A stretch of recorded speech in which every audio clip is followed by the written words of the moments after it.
Hello, and you're very welcome to the 69th edition of the Take and Pull podcast with Andy Cummins at Dec and Carl. And we are covering, I think it's the first Saturday jumps meeting at Fairyhouse in quite a while, Dec, is that? Yeah, I don't think there's yeah, been a it while. I is. don't think there's been any over the summer or even any that we've missed recently, but it's good to have it back. This is what most people that listen to racing podcasts are interested in, is jumps racing.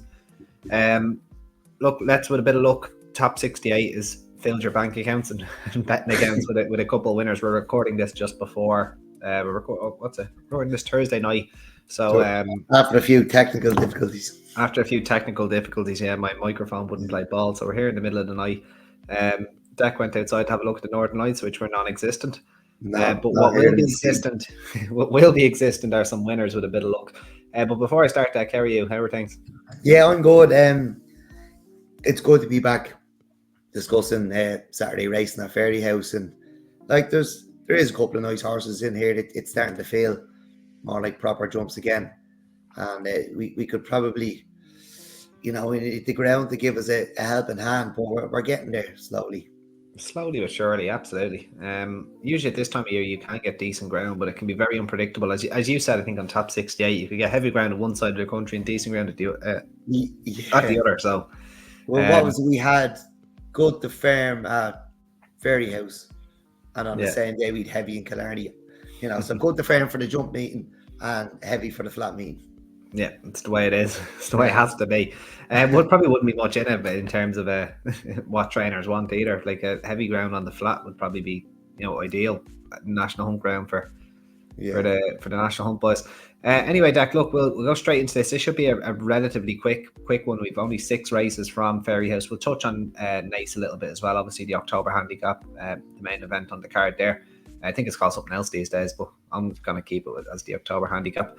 Right, let's go straight into the 140, the Adair Manor Opportunity Mares Maiden Hurdle. The Adair Manor series always good. Gives well, this actually really isn't an Adair Manor Opportunity. I don't know, it probably is actually. I thought that said Jack Kennedy. It was actually Jack Carney. So yeah, it gives these jockeys a good opportunity to sometimes ride some pretty nice horses as well. So look, this is a maiden deck that probably isn't going to take a massive amount of winning, but we are getting very, very close to the maiden hurdles that you'd be watching 5, 6, 7 times over trying to find winners. They are very, very close in the horizon. So White Wine Wednesday, there's a great name. Maybe you probably prefer Red Wine Wednesday or Red Wine Thursday, Dec, or even Red Wine Friday. You've got your red wine out now. Decent effort last time out with Tremor.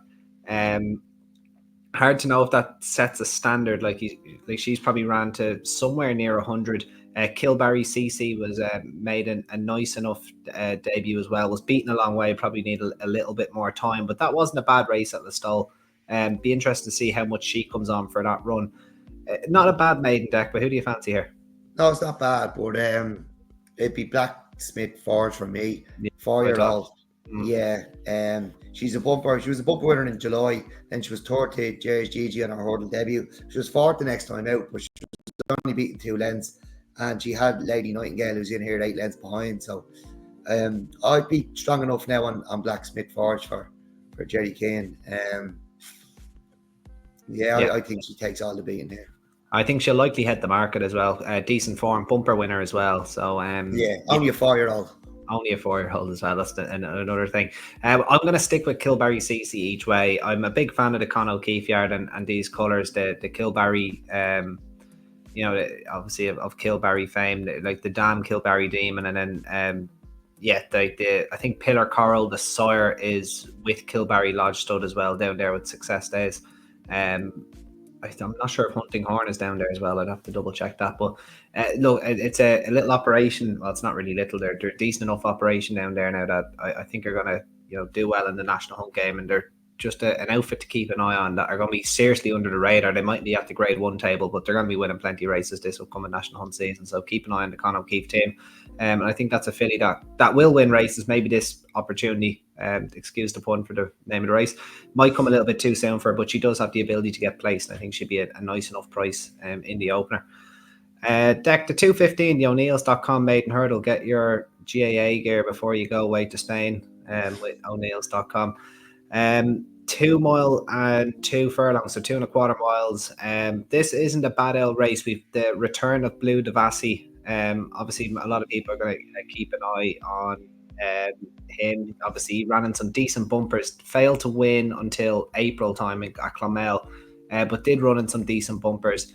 Fast Felix, also a friend of the show, Dec, at this stage in here. 106 probably isn't going to be good enough to be going and winning a race like this.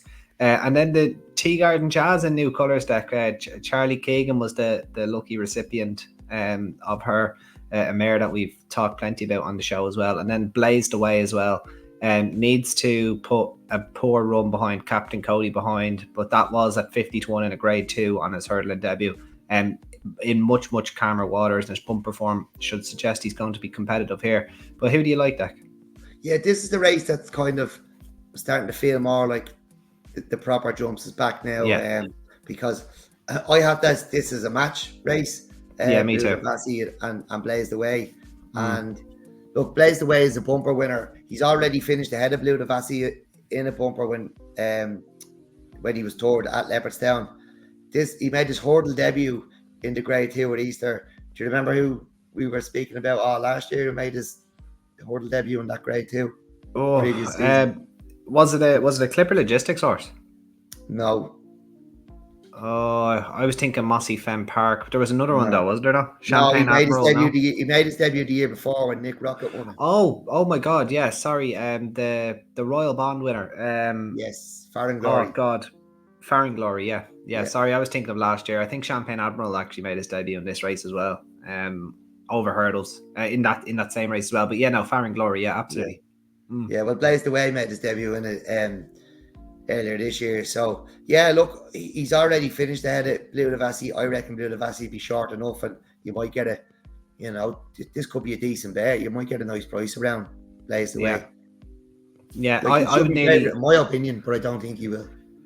No, I agree with you. Blue Devassi is a younger horse with more experience, but as you said, Blazed Away has beaten Blue Devassi in the past. So yeah, I'd be comfortable backing whatever's not favourite here, because I think you're probably going to talk about a coin toss. The only worry I would have about Blazed Away is it's going to be the quickest ground easily that he's encountered in his career thus far. But it's the same you can say for Blue Devassi. Like they're both horses that have ran plenty on testing ground. Nothing in their pedigrees to kind of suggest that decent ground won't suit. Like they should be fine on it. So interesting to see if they both hold their ground. But I'd be swaying with Blazed Away myself there. Quite an interesting little maiden hurdle. You're right though, that it does kind of signify the start of the jump season. But again, maybe it's the ground, Dec, but 10 runners for an Irish maiden hurdle. Yeah, we've had a lot of. Yeah, as we said last night, like we've had a lot of racing this week, and the ground is a little bit of an issue at the moment before you start getting the real winter horses out. So yeah, that's all. Look, it's an all hurdle card as well. They had a couple of operational issues at Fairyhouse, so they had to take the chases off the card. So there's more hurdles on the card. Like this is it's shown as it would be a problem, like the problem you see in Britain where you have too much racing and you have small fields. Like we've a week of it, and all of a sudden we have the 6-runner handicap hurdle down Patrick, and we have 10 here. So horses getting a run off 72 and chases it down Patrick, and all sorts, things like that. 67 even, I think it was.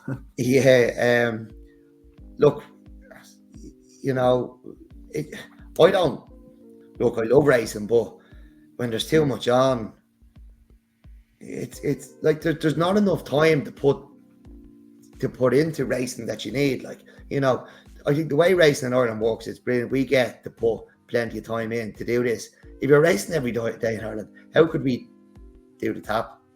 There'd be no such. Imagine trying to do tap in England. Yeah, like we have to franchise it. Yeah, how do you keep all the horses in mind? How do you study all the form? Like, I think we're quite lucky in Ireland with the amount of racing we have. That there's probably slightly too much as well. That we get big fields, but we can study it. We know them inside out because they're not racing every day. Like, there's not too much of it. So, it's been tough this week now. Yeah, I wouldn't be able to. I'm nearly not able to keep up. I wasn't going to be having a bet, but I'll see him very little this week. And, we're not even getting a chance at. But I think this time of year you get a lot of racing in general. You do get there's a lot of flat racing this time of the year. and jump. So like it's nearly, it's transitioning stages. Yeah, they yeah. can be an awful lot. It can be an awful lot. But look, we'll move on to the 250, the Protection and Prosperity Financial Services supporting Loud GAA handicap hurdle, and you can buy your Loud GAA gear at O'Neill's.com, who sponsored the previous race, and then go to Benamedina and look like a fill. But anyway, now I'm messing. So yeah, the 250 deck. Look, it's a tough enough race to call. Obviously, you asking me, when you see a horse rated 88 that's managed to win last time out, and win well, back and trip a little bit, but stays in essentially the lowest grade of race that it can run in, and is only carrying 11 stone 7. A similar run, I would imagine, you asking me, is going to be extremely difficult to beat. But is there anyone here that you like outside of him? Yeah, look, I just think there's a lot in this race that are coming back and trip, but Breaking the Clouds is going up and trip. Only a 5-year-old. He didn't win in 11 flat starts, which would be a bit of a concern. He's had 5 hurdle runs, the last 2 in handicaps. I think we're going to see a horse improve on Saturday, and it's possibly going to be the first time the horse has been off of a hurdle. So, that was stepping up and trip against a lot of horses coming back and trip. Yeah, I think he could sneak this. Okay, very good. That's interesting. Yeah, no, you couldn't rule him out at all. Obviously, they're coming back and trip at this level, especially horses like you asking me. It's the calendar. I know we talk about there's a lot of racing, but there isn't necessarily a lot of racing for horses at this level. Hence why we have the 15 runners in a already kind of, high volume week of racing in Ireland. So I'd imagine that the calendar probably is dictating where you asking me is going, but I'm going to still stick with him because he won with a lot in hand, in my opinion. Now 16-1, but he won very easily, and I think the handicapper could have been well within his rights to maybe give him a little more than the 8-pound hike that he got. But to be in here off 88 and the way he won, I think he's gonna be very, very difficult to beat, and he's probably at the upper echelon of this handicap. He's probably more to a 95 to 100 rated horse that is probably still well in based on what he did last time out. So I'll be boring. He's going to be favourite, but I do think when they can stay in this grade, I think he'll go and win. Yeah, but I'd say we could have ones at both ends of the market here, but 100%. Yeah, here's me tipping favourite, you tipping Barrett. New there. Look, I'm happy to take the chance on a 5-year-old stepping up and trip against a lot coming back. Even though, look, the no win in 11 flat starts is definitely a concern. But look, horses can transform though. Horses can transform. So I wouldn't worry about not being able to win 11 starts. Especially when they, as you said, they have to love it over hurdles. And if he's off and if he does love it, well then happy days. Onto the 425 deck, the Power Screen New England supporting Loud GAA handicap hurdle. Even Loud GAA getting a good time of things there at Fairyhouse on Saturday. Obviously put up a few quid. Yeah, a few quid went into the Parish. Money to get off the government. Yeah, well, what should we do? You know what? Let's sponsor a card at Fairyhouse. That's a great idea. Yeah, Loud GAA. Anyway, look, this is a 13 runner handicap deck, 2 miles, 80 to 116, so a little bit higher in grade. Wajaha has been pretty consistent in recent runs. Pahlavi as well, not a bad run for the Shark Handling team. Last time out was, beaten a fair way and maybe doesn't look like one that's going to be winning. Or it probably need a few to underperform, but it has a chance to be placed again. And then Schleep Yarnock, a horse that we talked a little bit about last time, Dec, ran, I think, at Listowel. No, it didn't run at Listowel. It was Bellewstown when we covered that, wasn't it? I think it was Bellewstown. Non-runner at Listowel, and he was fancied. Yeah, no, I remember that now. So who do you like here, Dec? This is a tough enough little heat now. Yeah, look, I'd obviously have to fancy. There's 2 I really like. One of them is obviously Schleip Barna, and he's been busy mixing it on the flat and over hurdles. He won 2 hurdle races in the summer before he was second to Gamigan horse and Noel Kelly's. I think that was off 102. Got £4 for that now, but he was 9 lengths cleared of the third. Say a force who has won since. The form's quite solid. Has two runs on the flat since then. look, he's probably going to be favourite, and he deserves to be favourite. He will take a lot of beating, but Andy Mack has one in here. Philly, let's Beat Cell, yeah, right down the bottom there, yeah. Yeah, look, she has shown ability. She split Pinot Gris and Tell Nobody Nothing, who we fancy at Downpatrick in the maiden. She was out the back of only 5 in a handicap at Bellewstown. And look, I just think we're going to see her take a big step forward. But it will be tough to beat Slieve Barna. But I think she'll run a big race. It's interesting, Sonny May in here.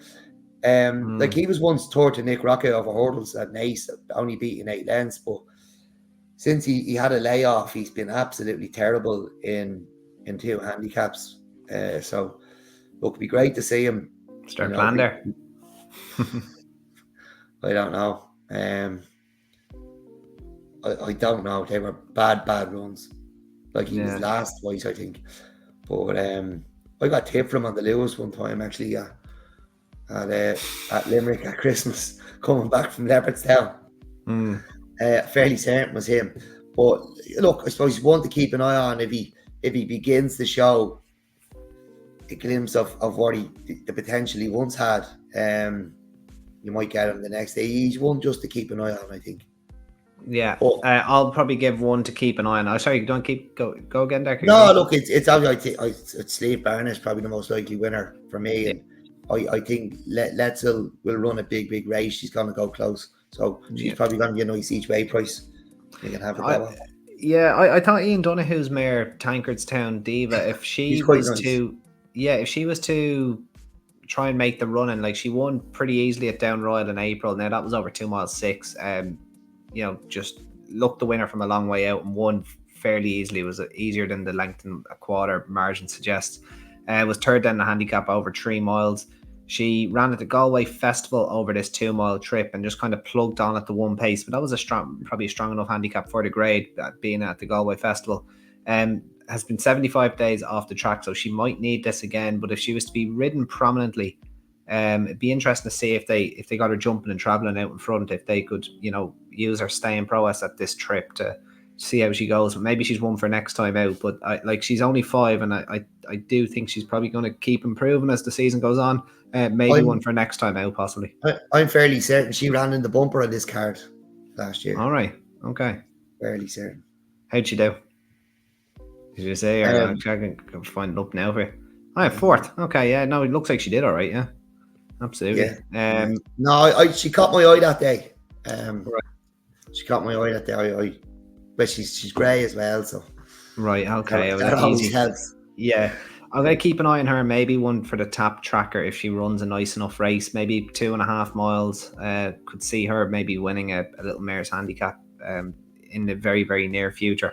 Keep a close eye on Tankerstown Diva. Maybe a race to follow, Dec. We've already highlighted a few to follow if they follow Slieve Barna home. Right then, Dec, we'll move on to the 405, the last jumps race on the card. We have flown through this. The listeners are going to either love us or hate us. They usually we're here talking nonsense, and I've done my little bit with loud GAA. We spoke for 50 minutes about the Downpatrick card, the Rebecca Menzies special. Which she retweeted us. She retweeted us. Yeah, I hope she's going to have a listen on the way over. Yeah, good woman. Yeah, I hope they run well. Actually, people listening to this probably know how they ran. Actually, that's the thing. As I said, as we record on a Thursday night here. Well, I hope Frank did. What are we calling it? The Rebecca Menzies. Ecuadorian. The Menzies, Southern Ecuadorian, I think you called it, or something. I can't remember. Yeah, something like that.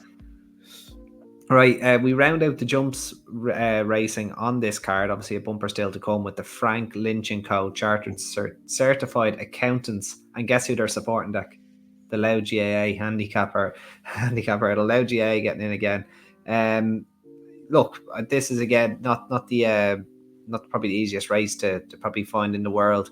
To find a winner of in the world, like plenty of duck eggs and inconsistent form as we go through. The stuff we love. Exactly. Flash the Lights. Yeah, Flash the Lights, the last time out winner for Noel Kelly, who we were talking about, had 3 runners, and you tried to pick his biggest price one at Downpatrick on the last podcast deck. And Ragman's Corner, they're going to be the two that obviously you keep a close eye on.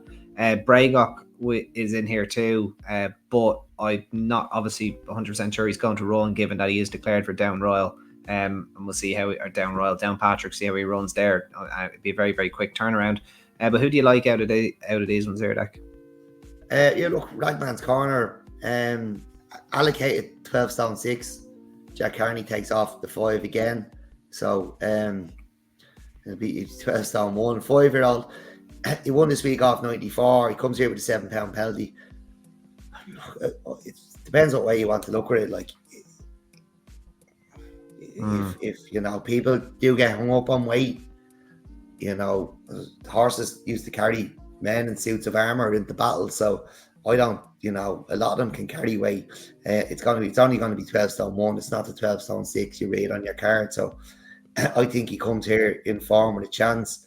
Flash the lights, won off 88 in August. He had one in June also. I know he's a bit older, but, you know, a horse in good form in an open enough race. And Brigach, is it? Bragach. False. Means false in Irish, yeah. Right. He runs in Down Patrick. You might have got a mention last night, but he deserves another mention because he was second to Juno in May. But look, I think he's going to throw his hat in the ring. It is an open enough race, but I'm going to take a chance on Black Castle Storm here. Keith Dunn takes the ride for Matt Smith. He's 2 from 26 on the flat. He was well beat on his handicap debut. Like, he was well beat.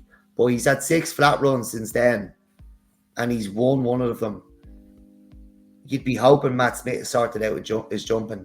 If he has sorted out his jumping, I just could be all over before it starts, like, because at bar to 1 again. At bar to 1, you know. But maybe not with the Keith Donoghue booking, possibly not, but it is an interesting. It's an eye-catching booking. All right. It is. So you'd be hoping he's been well skilled, because he didn't look in love with jumping, but they're trying it again. But he's won on the flat since. He's won twice on the flat. Now I know it's 2 from 26, but he's won this summer on the flat since that handicap debut in June. Yeah. So I think we're going to see a massive step forward here. So I'll definitely be taking a chance on Black Castle Storm. Black Castle Storm for Dec at whatever price you're having yourself, basically. I'll have a look at the tissues now. You're going to get at least 20 flyers, but that could, on the tissues, that could be anything. Could be anything, yeah. That could be anything, anywhere between 10s to 40s, probably, depending on what way it goes. Dream Escape, I thought would have a chance. I'm just not 100% sure he sees out the 2 miles. Like, he's by Ifraj and he's out of a Danehill mare, so not necessarily bred for the job, and went off favourite last time out at Gowan. Was travelling well, just didn't look like he got home. But good ground and the inner track at Fairyhouse. Like, if he doesn't get home here, he's not probably going to get home anywhere, I wouldn't have thought. So I'm going to take a chance on Dream Escape to make amends for his defeat 8 days ago, because if it would have been easy to get 2 miles, I think, he has the ability to win off this mark. So I'll take a chance on Dream Escape in the 405. And then the final race, the Morgan Fields supporting Loud GAA Ladies Pro-Am flat race. So Loud GAA having their great day out, rounded off by this Lady Riders bumper. And it's not really much to shout home about, Dec, really, is it? There's nothing in here that you would be this is not a good race, really, to put it frankly. There's a couple who have ran over hurdles already. And that's as much as I've got to say about the race. Yeah. Back one of them and hope for the best. Or give your money to Loud GAA so they can sponsor more races at Fairyhouse. Right, Dec, that brings us to the end of the Fairyhouse card. Only 6 races on the card. What's your best bet on the card? Do you have one? Oh, my best bet on the card is probably... Look, I like the 2 on the maidens. I like the first 2.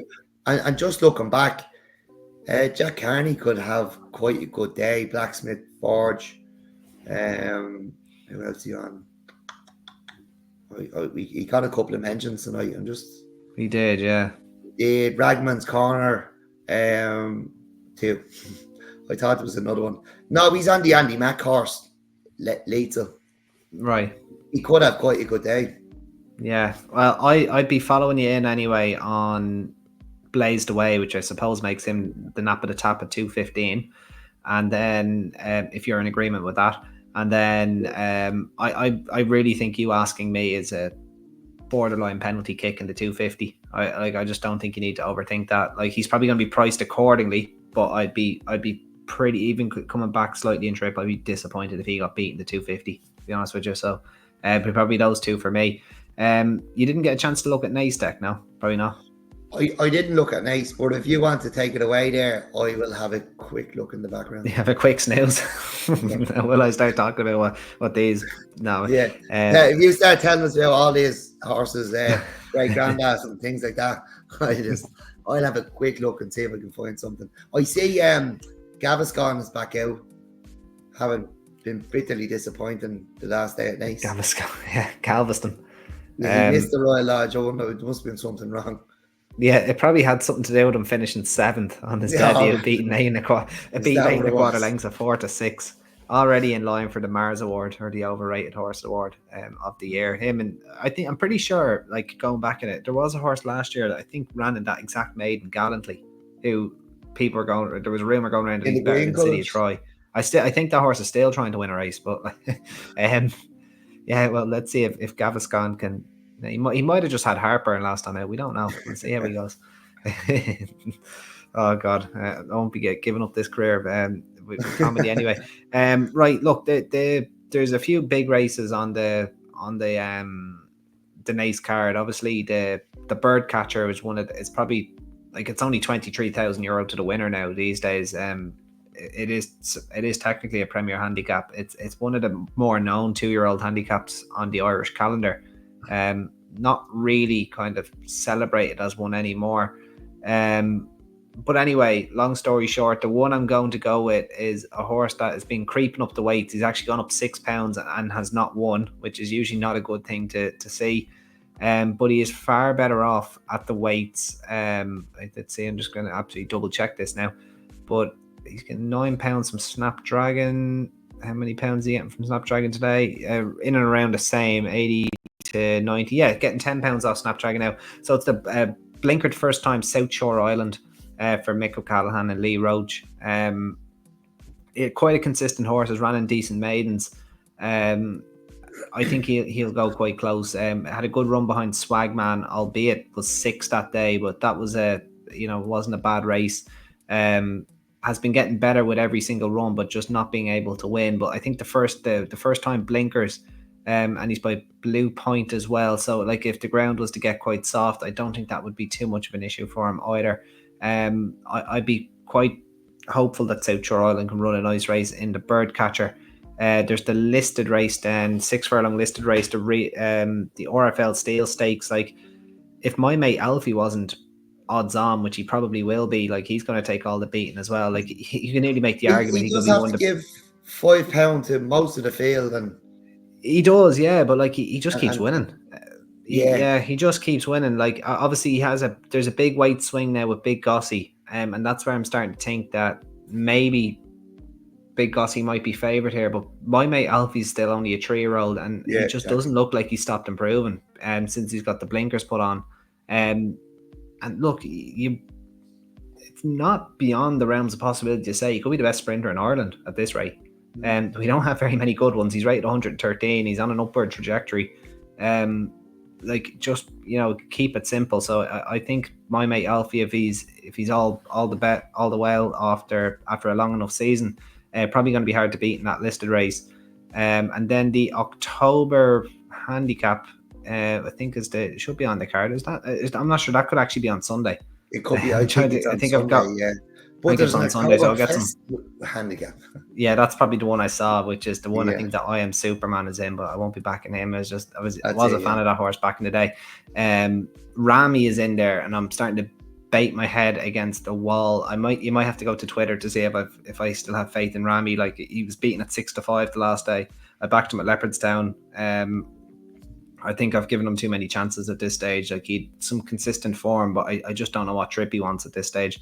I thought he was a sprinter. He wasn't quite quick enough. They put him back up to 7. He wasn't mapped. I don't know what you do with him now at this stage, but it'd be interesting to see what the market speaks about him. Beaten favourite last time out as well, which was quite disappointing. But yeah, no, those would be the two for me. If you were going to have a bet at Nace on Saturday, would be my mate Alfie in the sprint at 350, and then the 310, the Birdcatcher, South Shore Island for Mick O'Callaghan. I think is a good chance there. And I might actually do a little tweet, might round up the field in the October handicap on Sunday. I just got my days wrong with that one, so apologies for that. But I'll have a fancy for that one as well, which I'll pop up on Twitter. Any closing comments, Dec, or are you happy to leave it at that? No, I will 99% sure I'll be at Fairyhouse on Saturday.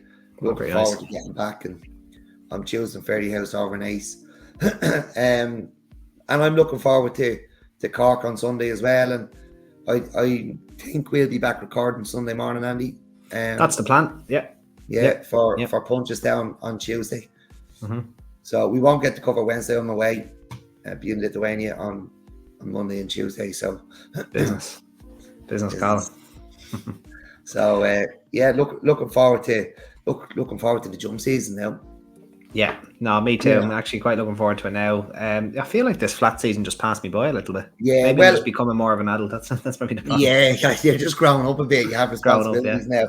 No, I think it's felt like that. Like, I was a bit. We said it just before we came on. Like, you were shocked that the Phillies mile was tomorrow, and I was like, that was the due horse of Saturday, and it's kind of like there's nothing about it. No, it's very quiet. It's like I don't know. Weird time in the game. It just means the flat is. Yeah, look, that's the way it goes. I still thoroughly enjoy it, but yeah, it's been tough. It has definitely been tougher to get into this year. I enjoyed Irish Champions weekend, but that was probably because it was more good for the bank again, good for the podcast.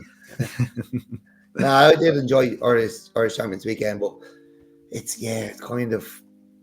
I think the flat season really kind of huffed and puffed, and I'm not sure there was any, apart from City of Troy, any superstars. No, not even close. The best performance.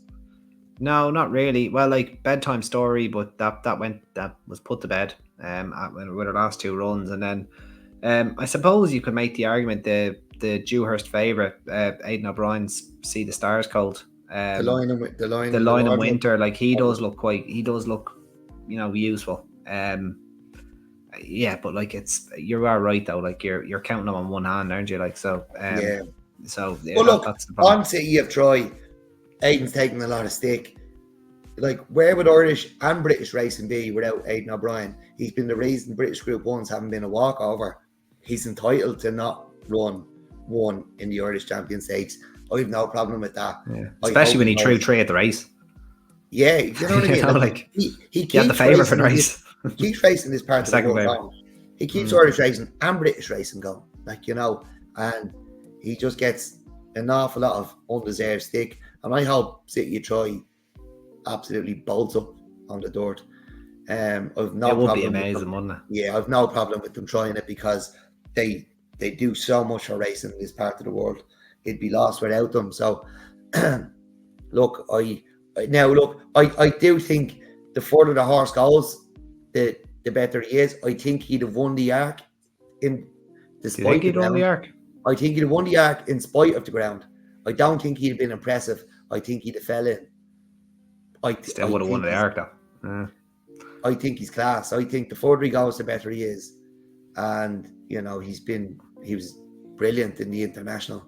And I think he's better than that up and trip. So I think bounce him out and make all in where is it, Del Mar? Del Mar, yeah. Yeah, look, I hope he wins it. Aidan deserves it. Do you know who I think would have won the Arc? Kyprios. They ran him in the wrong race again, Dec. Do you think he wouldn't have beaten Blue Stocking? He'd have laughed at her. Yeah, look. Good old Kyprios. Right, like we'll leave it at that, Dec. Nice short 35-minute pod covering the 6 races from Loud GAA. Sorry, I mean Fairyhouse, and a little bit of Nace dropped in there. Is this Is this like, are they taking the piss out of me, GAA? What Yeah, I is don't this know. about? It's a bit Like, of it. what's Well, I don't think Loud does. Well, I suppose they've Dundalk, don't they? Sorry. So Dundalk and yeah, I don't Lighthouse? see them. They could have sponsored. Did they sponsor Dundalk on Friday? Didn't bother their. I don't No. know, but look, it sounds like they're taking the piss out of me to me. Yeah. Well, Mead won't have it. Maybe Mead might sponsor Dundalk card. Yeah. Yeah. No, it was just Halloween and midterm. Book your stag nights at Dundalk and Irish EBF. Your standard sponsors at Dundalk. So that's lousy from Loud GAA. I'll remember I think it's great that. crack. All right. Well, until next time, just keep liking, sharing, subscribing, and we'll just keep doing this. All the best, Cheers. guys. We'll talk to you soon. Bye Yeah. bye.